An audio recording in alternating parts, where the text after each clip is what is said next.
자, 이번 시간은 세부적 마케팅의 계획 수립으로 들어가도록 할게요. 제 5강입니다. 제 4강에 했던 내용이 더 중요합니다. 여기는 이제 좀 세부적으로 들어가진 않고 그냥 간략하게만 보는데요. 자, 세부적 마케팅의 계획 수립. 자, 전략적 계획 수립을 통해서 기업의 전반적인 사명과 각 SBU의 목표를 설정한 후에는 각 SBU에 내에서 세부적인 마케팅 계획을 수립해야 됩니다. 그래서 우리가 전략사업 단위별 사명의 확립은 그냥 체크를 해줄 내용입니다. 그래서 기업의 사명의 의의. 자, 읽어볼게요. 광범위한 기업의 사명 범위 내에서 관련된 사업부의 사명을 정의한다. 우리는 어떠한 사업을 하고 있는가? 또 우리의 고객은 또 누구인가? 고객이 원하는 가치는 또 무엇이냐? 근본적인 질문에 답해야 되죠. 그 다음에 사업 사명 문의의 작성. 조직들은 조직의 사명을 담은 사명문, 미션 스테이트먼트를 작성해야 된다. 그래서 사명문에는 이제 조직의 목적, 즉 조직이 성취하고 싶은 것을 서술한 것이다. 이렇게 보시고요. 그 다음에 사명 문의 역할은 이제 명확한 사명문은 보이지 않는 손이 역할을 하며 조직 구성원의 생각과 행동에 지침이 된다는 것만. 자, 우리가 SWOT 분석이 중요합니다. 그래서 이제 외부 환경 분석 및 우리가 내부 능력 평가가 중요하다는 거죠.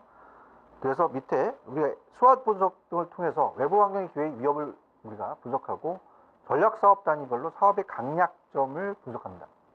그래서 마케팅의 기회, 그래서 마케팅, 자, 오퍼튜니티, 그 다음에 마케팅의 위협, 그 다음에 기회 위협, 매트리스를 결합한 것을 기회 수준, 위협 수준 정도에 따라서 전반적인 사업의 매력성을 파악하는 거죠.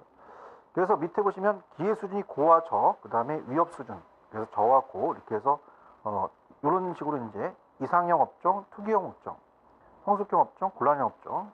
곤란형 업종은 이제 골치 아픈 거죠. 이렇게 해서 이제 구분합니다. 그래서 SWOT이라는 것은 또 나중에 또 뒤에서 나오니까 자, 이것만 간단하게 볼게요. 자, 보통 우리가 본원적 경쟁 전략의 유형을 살펴본다면요. 자, 전체 시장이 있고요. 자, 이쪽은 이제 경쟁적 범위입니다.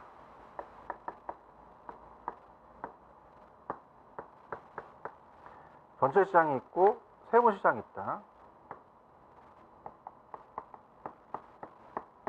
그 다음에 비용의 우위가 있고,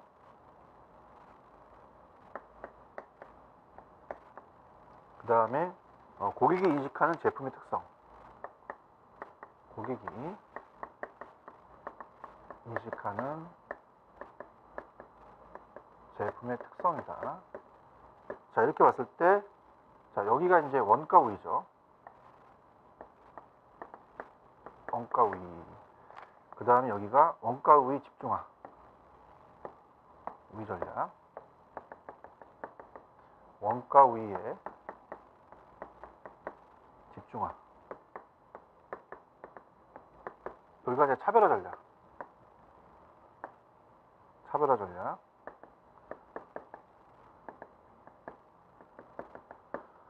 마지막으로 여기가 어때요? 차별적 집중화죠. 차별적 집중화. 이렇게 됩니다. 그래서 차별화 전략은 이제 품질이 우수한 것 쪽으로 이제 가는 거고요. 그 다음에 이 원가 우위 전략은 저원가 전략을 쓴다는 거죠. 저원가 전략. 저원가 전략. 그래서 우리가 월마트가 이제 대표적으로 저원가 전략을 썼죠. 그래서 이런 식으로 보시면 됩니다. 자, 그러면 자, 밑에 포토 교수는 경쟁 우위 원천과 경쟁 영역의 범위를 기준으로 4가지 경쟁적 전략을 제시한다. 포토 교수는 사업부에서 경쟁 우위를 확보하기 위한 방안을 본원적 전략이라고 하는데요. 그 두 가지로 나눠질 수 있다. 동일한 제품을 경쟁자보다 싸게 만들어서 판매하는 방법, 이를 원가 우위 전략이라고 하고요. 그 다음에 다른 하나는 다소 비싸더라도 경쟁자에 비해 우수하게 만들어 놓은 마진을 통해 목표를 달성하려는 차별화 전략. 그래서 품질 우수죠. 그다음에 유통업체, 경쟁업체에 비해 상품을 저렴한 가격으로 매입할 수 있는 경우로 원가 위 전략을 채택하는 것이 바람직하다. 동시에 경쟁 영역의 범위가 좁은 경우에 사용할 수 있는 전략은 이제 집중적 전략. 그 다음에 집중적 전략은 기업의 마케팅 자원이 제한되어 경쟁 영역의 범위가 좁은 경우 세분 시장을 대상으로 하는 전략이다. 우리가 이 집중적 전략이 시험 문제 한번 나왔었는데요. 자, 얘는 기업의 마케팅 자원이 제한되고 그 경쟁 영역의 범위가 좁고 세부 시장을 대상으로 하는 전략이다. 세부 시장을 공격한다. 세분 시장 공격. 여기 한번 출제된 적이 있었어요. 이거 한번 체크해 보실 만한 내용입니다. 자, 그렇게 해서 이제 우리가 보시고, 그 다음에 넘기시면은, 우리가 실행계획 수립 및 실행은 그냥 참고적으로 보세요. 그래서 마케팅 실행은 마케팅 목표를 달성하기 위해서 마케팅 계획을 마케팅 행동으로 전환시키는 과정이다. 그 정도만. 마케팅 계획 수립과의 차이도 밑줄만. 마케팅 실행의 성공 요건도 그냥 참고를 해보고요. 통제 및 피드백, 요거는 한번 볼게요. 자, 마케팅 계획 실행 중에서 나타날 수 있는 예상치 못한 많은 변수들에 대응하기 위해서 마케팅 문서는 마케팅 활동 지속적으로 모니터링을 하고 컨트롤링, 통제를 해야 됩니다. 마케팅 통제는 마케팅 전략과 계획의 실행 결과를 평가하고 마케팅 목표가 성취될 수 있도록 시정 조치를 취하는 거죠. 그래서 이제 전술 통제와 전략 통제가 중요합니다. 그래서 54페이지 가시면, 자, 요거는 이제 좀 체크를 해봐야 돼요. 전술과 전략은 틀린 거죠. 전략 통제. 비교입니다. 비교가 나올 수 있어요. 자, 그래서 전술 통제는 마케팅 업무의 통제는 연간 마케팅 계획에 대비한 실제 성과를 지속적으로 확인하고 필요 때마다 시정 조치를 취하는 겁니다. 그래서 연간 계획에서 결정된 판매, 이익, 그 다음에 등의 목표를 활성화하게, 확실하게 성취하는 거고요. 전략 통제가 이제 더 중요한데, 자, 얘는 기업의 기본 전략이 시장 계획에 잘 부응하는지를 검토함으로써 전략 통제가 유용한 도구 중 하나가 마케팅 감사입니다. 마케팅과 감사. 그래서 밑에 주석을 보시면 이제 마케팅 감사는 문제가 되는 영역과 기회를 확인하기 위해서 기업 환경, 목표 활동을 포괄적, 체계적으로, 독립적, 정기적으로 검토하는 거예요. 그래서 밑에 마케팅의 환경 주석을 보시면 마케팅 전략, 마케팅 조직, 마케팅 시스템, 마케팅 믹스, 마케팅 생산성과 수익성 등을 평가하는 겁니다. 마케팅 감사는 통상적으로 객관성이 있고 경험이 있는 외부 기관이 수행하는 거죠. 자, 통제의 유형은 회사에서 필요한 마케팅 통제의 유형은 연차 계획 통제, 수익성 통제, 효율성 통제 및 전략 통제가 있죠. 그래서 이제 우리가 박스에 나와 있는 것은 그냥 참고만. 전략 계획 통제는 연차 계획 통제는 연차 계획에서 월별 또는 분기별 중간 목표로 규정된 특정한 제품이나 시장의 매출액, 시장 점유율, 마케팅 비용, 고객 트레 등이 제대로 달성되었는지 여부를 검토하는 필요에 따라서 시정 조치를 취하는 것을 의미합니다. 그러니까 최고 경영진과 중간 경영진에 의해서 행한다는 게 중요하고요. 자, 수익성 통제는 이 특정한 제품이나 시장에 대해서 어떠한 마케팅 활동이 확대, 축소, 조정되어야 될지를 따져보는 거죠. 그래서 마케팅 통제자에 의해서 시행되고요. 효율성에 대한 통제는 라인과 스택 관리자나 마케팅 통제자에 의해서 시행된다면 참고해 보셔야 합니다. 자, 밑에 효과적인 마케팅의 전개 과정을 좀 보셔야 돼요. 자, 필립 코틀러의 주장한 효과적인 마케팅 전개 과정은 그게 3단계입니다. 가장 상위 단계인 전략적 마케팅에는 시장 기회 파악을 위한 리서치와 브랜드 자산 구축을 위해서 STP라는 걸 앞에서 배웠죠. 세그멘테이션, 타겟팅, 포지셔닝 전략이다. 두 번째는 하위 단계인 전술적 마케팅의 마케팅 믹스와 시장 정보 개발, 사용 고객에 대한 확보, 우리가 육성, 발굴해내는 거죠. 더 좋은 고객 가치 제한 등을 실행한다. 그 다음에 가장 하위 단계인 관리적 마케팅은 우리가 임플리먼테이션이죠. 실행입니다. 마케팅 성과의 평가와 통제를 의미하는 컨트롤이죠. 그래서 모니터링하고 통제를 하는 것이죠.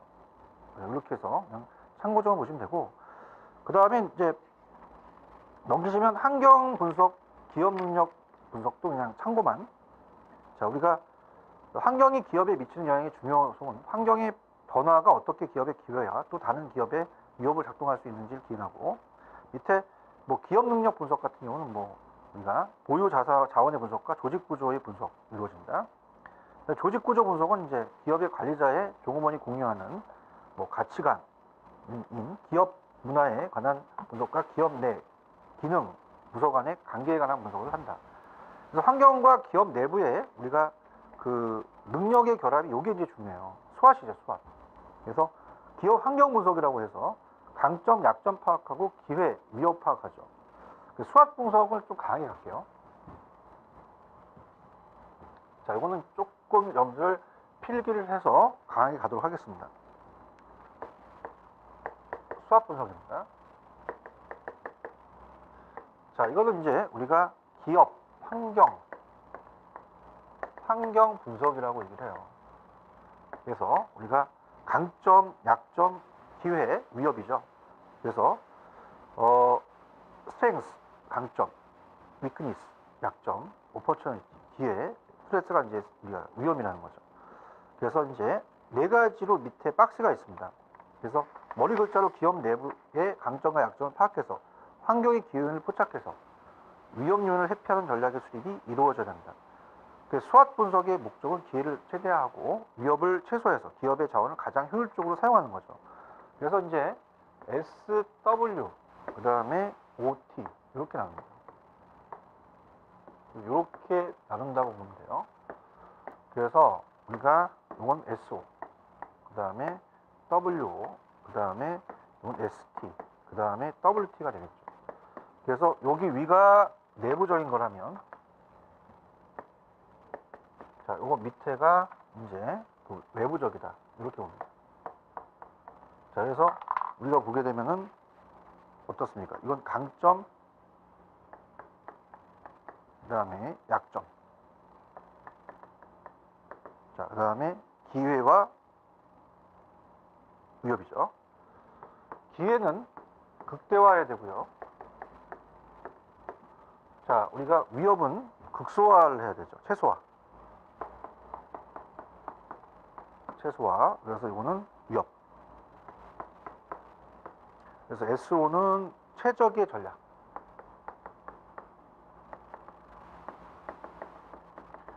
자, WO는 약점을 보완하고 기회 이용.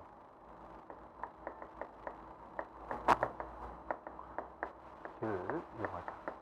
그 다음에 ST는 강점으로 위협 제거. 강점으로 위협을 제거하는 거고, WT는 미니미니, 그죠? 미니미니 전략. 자, 얘는 이제 문제가 심각하다는 겁니다. 그래서 이제 최악의 경험이죠. 최악의 경험이다. 그래서 사업을 접는 것도 하나의 전략이다. 사업을 철수시키는 거죠. 이렇게 이제 볼게요. 그래서 최적의 전략, 그 다음에 약점을 보완해서 기회를 이용하고, 그다음에 강점으로 위협을 제거하고, 그 다음에 미니미니, 문제가 심각하다는 거죠. 그래서 피드 드러커는 강점을 살릴 수 있는 전략이 최우선이라고 하였다. 예컨대 WT 상황이라고 판단하면 철수, 미니미니, 문제가 심각하다는 거죠. 사업을 철수한다. 최악의 경우야. 핵심 역량 개발, 전략적 제휴, 배치마킹 등이 요구가 된다는 겁니다. 그 다음에 SO에 대한 사항은 시장 기회 선점 전략, 시장 제품 다각화 전략이 채택되고, 자, ST는 어떻게 돼요? 강점의 위협, 우리가 어떻습니까? 이 강점으로 위협을 제거시킨다는 거죠. 그래서 시장 침투 전략, 제품 확장 전략, 그 다음에 WO는 상황에서 핵심 역량 강화 전략, 전략적 제휴 등의 전략. 그래서 약점을 모아서 기회를 이용한다. 그래서 내가 약하다면 전략적 제휴를 필요하다는 거죠. 이런 식으로 한번 비교할 만한 정도의 그 파트입니다. 보시면 되고, 그 다음에 이제 세 번째가 포지셔닝 전략이죠.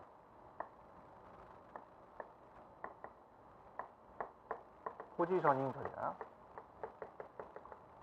차별화죠, 차별화. 그래서 이제 그 제품 포지셔닝이라는 것은 내 제품, 자사 제품은 그 소비자한테 고객이 포지셔닝 하느냐, 특정 제품이 경쟁 제품에 비해서 소비자의 마음속에 차지하는 상대적 위치를 말합니다.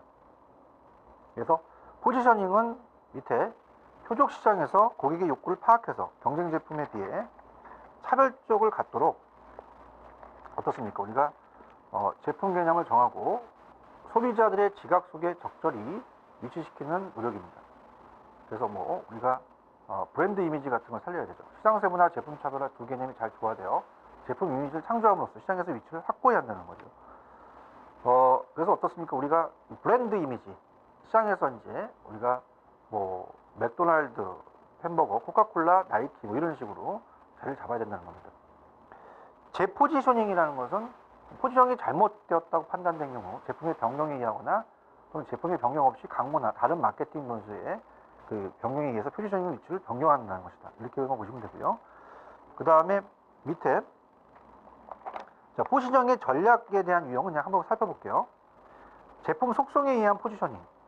제품 속성을 기준으로 포지셔닝하는 방법으로 가장 널리 사용됩니다. 예컨대 뭐 아반떼는 저가격과 실용성을 강조한다. 딱 머릿속에 있죠. 볼보라는 것은 안정성 측면이다. 강력하게 포지셔닝하고 BMW는 성능이 우수하다. 뭐 이런 거. 그래서 제품에 대한 속성이고 넘기시면 이미지 포지셔닝입니다. 이미지. 그래서 그 이미지 포지셔닝이라는 것은 추상적인 게 굉장히 강해요.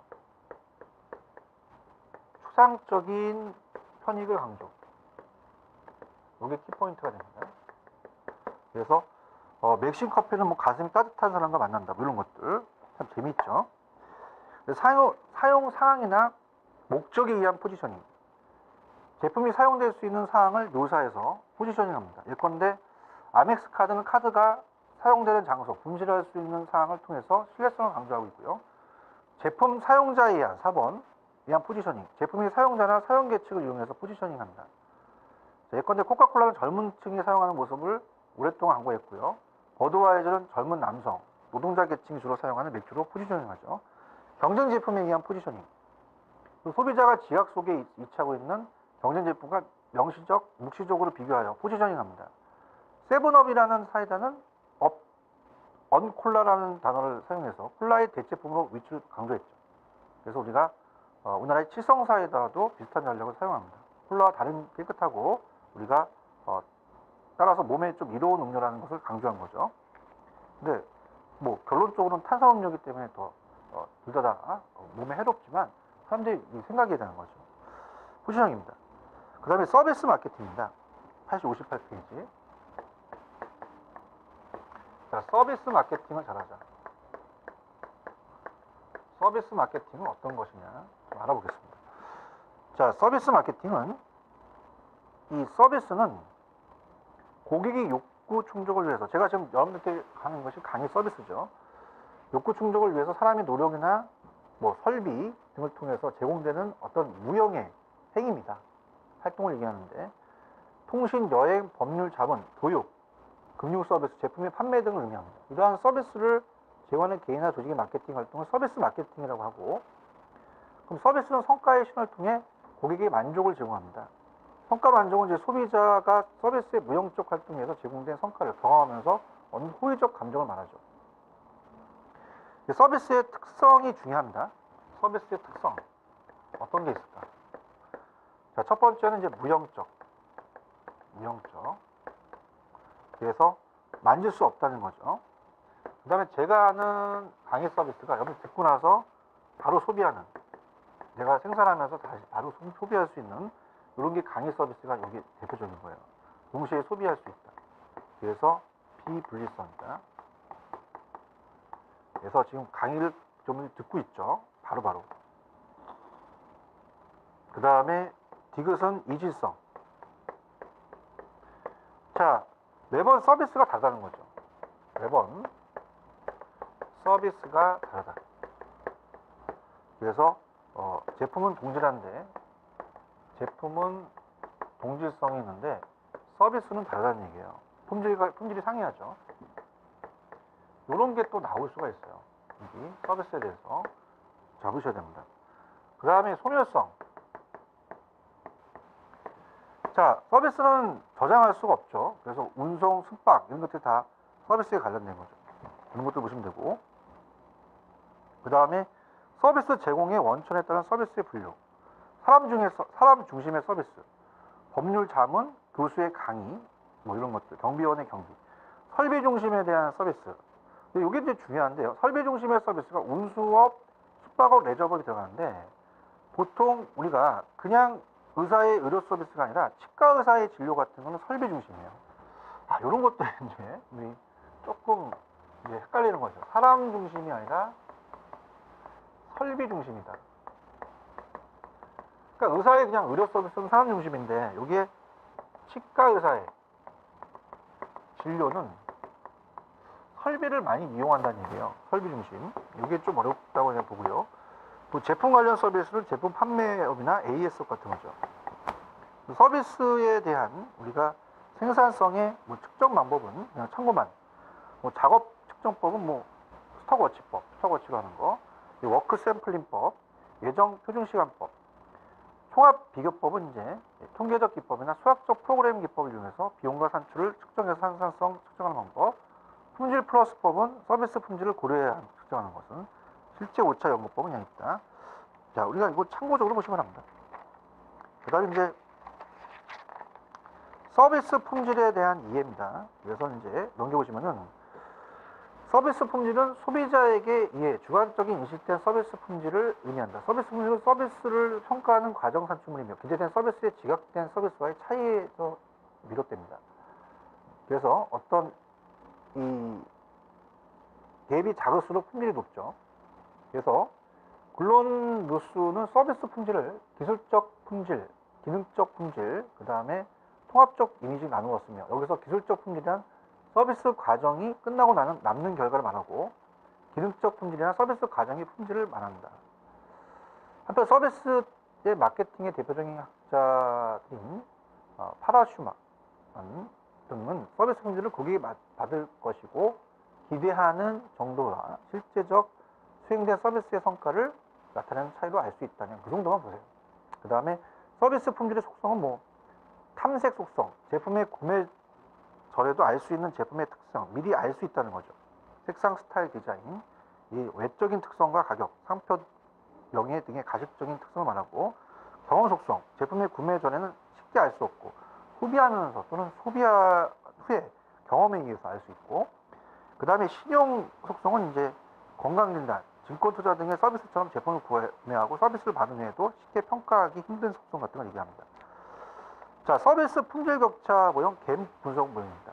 갭이 변함이 없으면 품질이 좋다는 거죠. 그래서 이런 것들은 이제 갭 분석 모형의 의의입니다.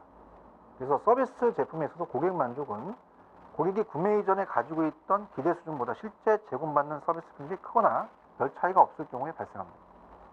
이에 따라 이 서비스 기업에서는 고객의 서비스 품질에 대한 기대 수준과 실제 제공되는 서비스의 차이를 줄이기 위해서 다각적 노력을 또 필요하죠.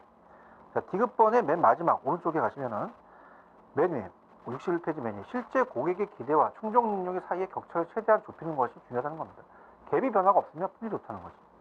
네 가지 갭은 기업의 관리자의 고객의 욕구를 제대로 파악하지 못하는 경우, 그 다음에 관리자가 고객의 욕구를 파악하여도 구체적으로 이를 어떻게 만족시켜야 할지를 모르는 부적절한 업무 과정 차이, 서비스를 전달하는 직원이 정해진 지침을 제대로 따르지 않는 갭 3, 직원의 훈련 부족이죠. 행동 차이, 기업의 광고 등을 통해서 약속한 서비스 내용과 실제 제공된 서비스 간의 차이가 발생하는 과도한 기대 수준 형성, 촉진 사이, 그 다음에 기대된 서비스와 지각된 인식한 서비스의 차이, 이는 갭 1, 4 한 가지라도 존재하면 발생하는 차이, 인식 차이입니다. 자, 그렇게 보시면 되고요. 그 다음에 이제 갭의 종류나 갭의 내용 같은 것도 그냥 참고적으로 보시면 합니다. 그래서 갭의 내용은 제공되는 서비스의 내용에 대한 그 서비스, 기업 경영자에 대한 고객과에 대한 불일치.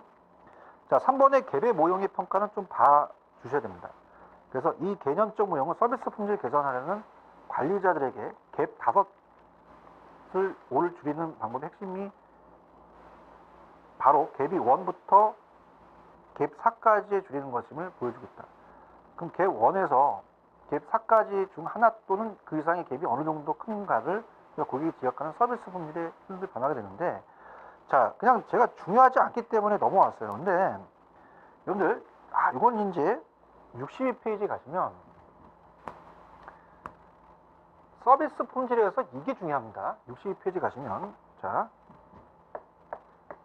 제 박사 논문에도 넣어놓은 건데, 서비스 품질입니다. 요즘 요게 이제 굉장히 뜨는 건데, 서비스 품질의 측정입니다. 요거 여러분들이 별도로 표현을 해놓으세요.